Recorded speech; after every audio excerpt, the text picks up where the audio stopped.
Okay, we are going to talk about consumer surplus, producer surplus, and the effect of tariff on them. Consumer surplus is the shaded area in the graph here that is difference between the maximum or highest amount consumer would be willing to pay and the price they actually pay. That's the surplus. For example, I love a product. I'm willing to pay $10 per week for each unit of it, but I find it in the store is only $5.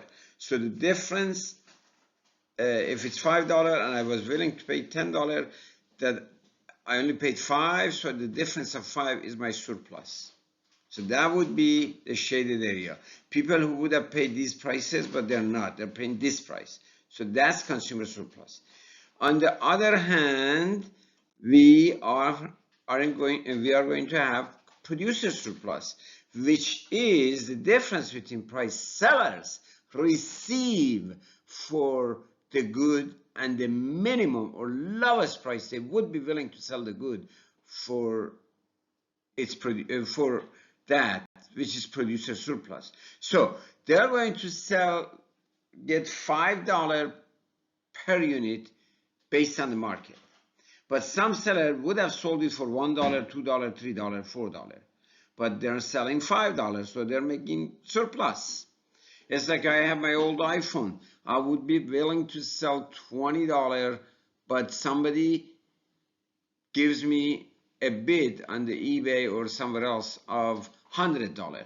So $80 is my surplus here. So that's producer surplus in this shaded area. Okay? Now, we want to know what's the effect of tariff or tax on producer and consumer surplus. Let's say this is world supply, world demand, okay? And this is world prices. Now, consumer in US will pay that world price. And if they do, based on their demand curve, this all shaded area here would be their surplus, which is area 1 plus 2 plus 3 plus 4 plus 5 plus 6. Because they're paying this, but they would have paid all of these prices, some consumer, like this much, or this much, or this much, or this many would pay this much. So this is consumer surplus. Okay? All right. So let's say if the product is a car, price of car is PW, now it's PW plus T because of tax. Now consumer surplus is going to reduce because of tax. So consumer will pay this price rather than this one. So this area 3 plus 4 plus 5 plus 6 no longer is consumer surplus. The only consumer surplus now is 1 plus 2, which is some consumer are willing to pay these, but now they're paying this. Okay?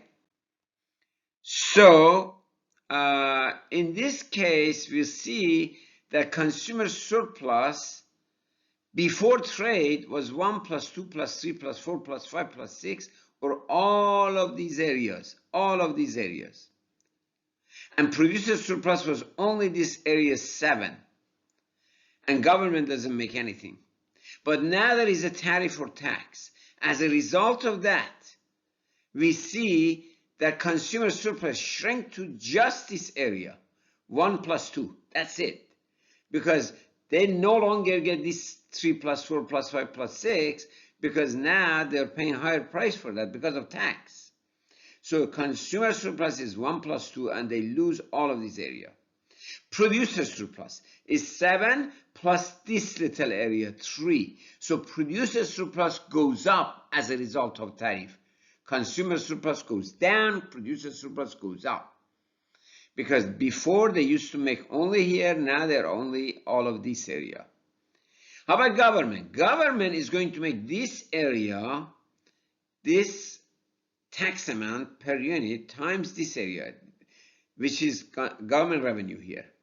So area 5 is the government revenue, okay? US government revenue. Because now government will get taxes for each unit here, okay? So government will win some. Now, if you see that as a result of tariff, The loss to consumer is all of this area. There is a gain to producer, which is area 3.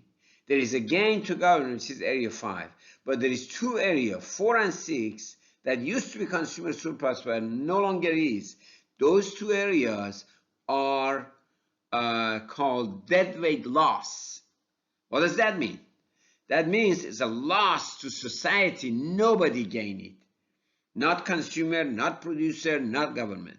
So it's a deadweight loss or loss to society as a result of tariff or tax. So this was a graphical presentation of effect of tariff on consumer surplus and producer surplus. Okay, thank you.